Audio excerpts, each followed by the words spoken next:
when we started taking the truck to shows, people would walk by and say, well, that's a nice 379. And then once they started looking at it, they started finding things, and it's like, well, I don't remember this, or I don't remember that from that era. And they ask you, what year is this truck? And you say, well, it's a 2020 389. My name is Conrad Shada, and I own Conrad Shada Trucking Incorporated out of Anamosa, Iowa. It's a 2020 389 Peterbilt glider, one of the last gliders built. And I was so attached to the 80s era of our business. I always thought 379 was the Cadillac, but I wanted to take a 389 and take bits and pieces of that 379 20-year run and put into it what I thought was the perfect truck. Now, is it the perfect truck? No, but to me it is. So I, like I said, just took those bits and pieces out of those 20 years.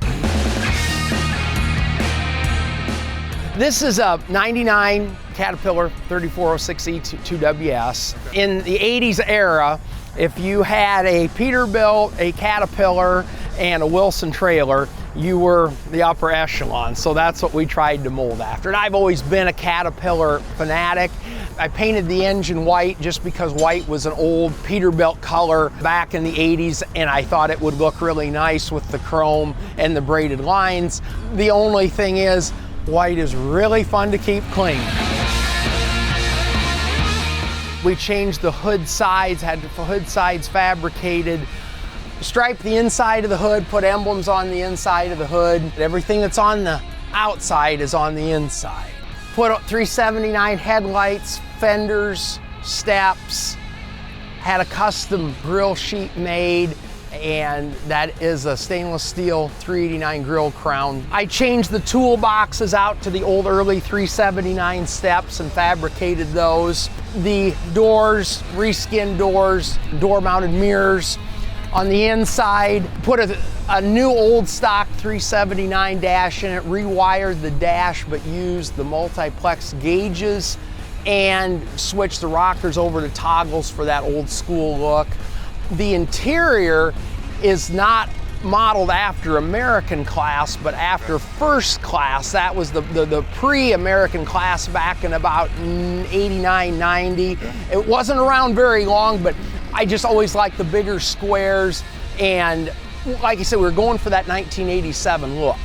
So that's why we did that. Did a lot of the custom stuff inside, painted the dash panels, had a superior upholsterer that wrapped all the dash in leather. On the shifter plate, we even put a piece of hood section on that. And my wife and her mother made a blanket in the back that has that center section on it too. And then moving on to the back, it seems like livestock haulers always have to have a lot of lights, but I kind of went back in time to minimize the lights because that was kind of the era. Just 2 load lights, put the air tanks underneath my toolbox because that was a 359 option more, but there were options for that on a 379. Full fenders, because that was the old school look. For some of the detail stuff, we cut a hood section and stripped the bottom side off, so the hood section runs on the top of the deck plate, so if you were looking down at the truck, everything matches. And anything that you see on the outside is done on the inside or the bottom side. If you would even crawl under there, the bottom of the deck plate is striped. These are Alcoa wheels, and had them milled out to the specific dimension of what that era was, because the round holes now are just a little bit larger. So the chromed axle nut covers, polished all the brass fittings, would bring the stripes through the doors and the door jambs. The old double bubble lights with the chrome guards. We painted each piece individually, cab, sleeper, and hood. I've always had the violet effect color as the base color. The violet effect color was exclusive to the 387 at the time, that when they come out with that back in 2001.